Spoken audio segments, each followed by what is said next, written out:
my dad had told me that when I was growing up, my dad had told me that the autobiography of Malcolm X was the best biography ever written.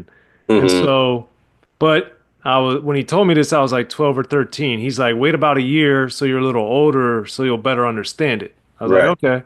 So I went to basketball camp that summer, and our coaches were all. I went to the Matha in D.C., and all of our coaches were the dudes on the team. So Hmm. one of the dudes was my coach was reading the book. So I went up to him and I hadn't read it, and I Yeah. just knew my dad said how good it was. But of course, I knew who Malcolm X was through rap and other things, talking to my dad, whatever. But I'll never forget. I went up to my coach and I said, "Hey, man, my dad," because he was reading the book. Hmm. And I said to him, I said, my dad told me that's the best biography or autobiography ever written. And Hmm. the dude looked at me. He's like, is your dad black?" Yeah. Or it's like, he's like, "Is your dad white?" That's what I Yeah. meant to Yeah. say. Yeah. He's like, "Is your dad white?" Like he just couldn't believe it. And I was like, "No, he's white. He's white." And Yeah. he's like, "Okay, okay." But he looked at me different the rest of the camp. It was Right. hilarious. But all that stuff is reading like they say is fundamental, but it's an amazing way to learn and to get so many different perspectives. Yeah. So, you And then know, it's exercise for your brain as well. Like one of the things that used to happen to me was my brain would get really tired. Like once my reading brain get tired, it would like literally drain my whole body. You know what I'm saying? And so I used to have to recover from some of that stuff, bro. And then sometimes some of the stuff that I read had such an impact on me that literally I would have to think about it for months. It might just be this one thing that they said in the book, and I would have to make sense of it. So like it would keep me up at night thinking about it. You know what I mean? So I just know that reading on a deep level, it changes you internally. You know what I mean? If you really read to really understand something, you know what I mean? Not just, oh, I read this book and it was cool. No, like if this book is talking to me in this way and it's trying to teach me something and I need to internalize it, it's not for the faint hearted. You know what I mean? So a lot of that stuff, it really grew. It like really forced me to grow internally. yeah. Have you read How Europe Underdeveloped Africa? I don't know. That sounds familiar though. I may have. I can't really say. I know I read a lot of books though.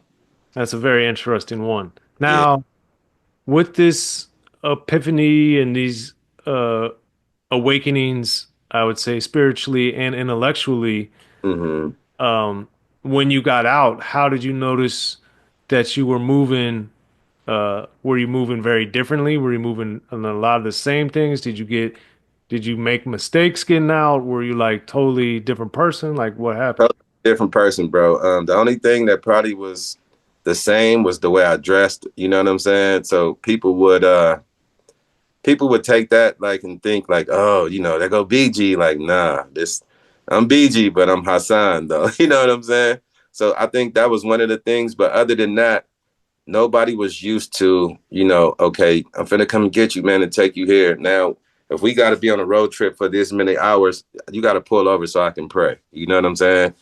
I need to go over here. Like, is it a mosque in that area? I want to go and pray at the mosque, so different things like that. And then one of the things that I did when I came home, because I didn't want to come home and fornicate. You know what I mean?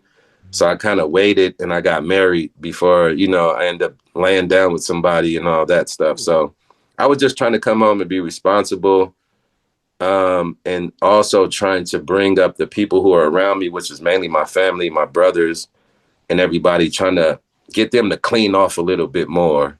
Because, if you ain't been nowhere, you pretty much you're in the same, you know what I mean? When you come from the hood, Yeah. you're in that same hamster wheel pretty much. You know what I mean? So I was coming around and just trying to, still music was a thing that I was trying to do, because I didn't learn nothing else, bro. Like growing up, I didn't learn auto mechanics. I don't have no other skill, what I'm saying, for, to take care of my life. So I put all my eggs in that basket. And so naturally I came home trying to get a deal, running here, running there, and not drinking, not smoking. It was kind of awkward. And then the more I was out here, the more I was backsliding back into the old life. Sometimes going to the neighborhood, hanging out, smoking weed, having a drink here and stuff like that. But I didn't never let it pull me all the way back in. You know what I'm saying? So yeah, that's kind of been So, my experience since being home. so how did that being said, uh, and learning more about it now, like with Nutty by Nature and the new Crip and all these different things, how did you balance That the was me trying to find, like, I'd be having these ideas like maybe like, because I got clean songs that you don't know nothing about, right? And so I'm looking at the climate of where the music at, and my ear had to adjust to everything too. It's a whole new phonetic sound. I've been dominating for so long, all this auto tune shit. So I'm like, me being the person with this name that I got, and what I'm associated with, which is mainly Eazy-E and N.W.A. I'm like, maybe if I give it to them raw, just to get their attention, then I can come back with my mature stuff. That was my idea behind a lot of that stuff. You know? well, because I think one of the more recent, it's not brand new anymore, but War Cry, Yeah, I thought was a song that I thought did a good job of that, and everybody got to go even. yeah, Like, so I would imagine those songs are more reflective of who you are today. exactly, exactly. Okay. Yeah, I have a lot of songs like that.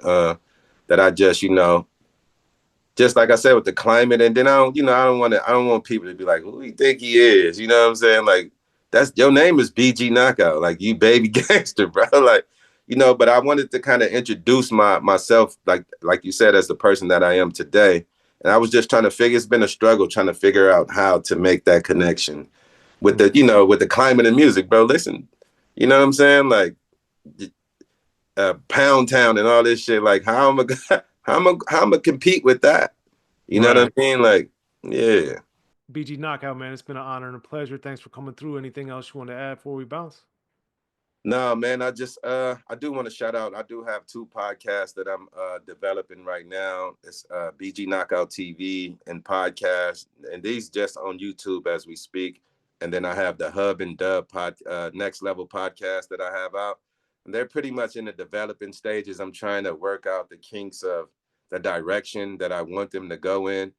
So I have those going on. I'm also doing music. It's gonna be up under my moniker BG Knockout. Me and Drayster is trying to do Real Brothers Part 2. So we're figuring that out as we go along right now. Me and CJ Mack. CJ Mack is my big cousin. I don't know if you know about him, out Oh of yeah. South LA. Me and him is working on a project as well. And then I'm just, I'm steady doing music and I'm doing media and I'm just trying to keep things going, man. That's really it. And I'm gonna shout out Drayster the Gangster, my brother, CJ Mack, and that's really it. My podcast, BG Knockout TV, and Hub and the Dub Next Level Podcast.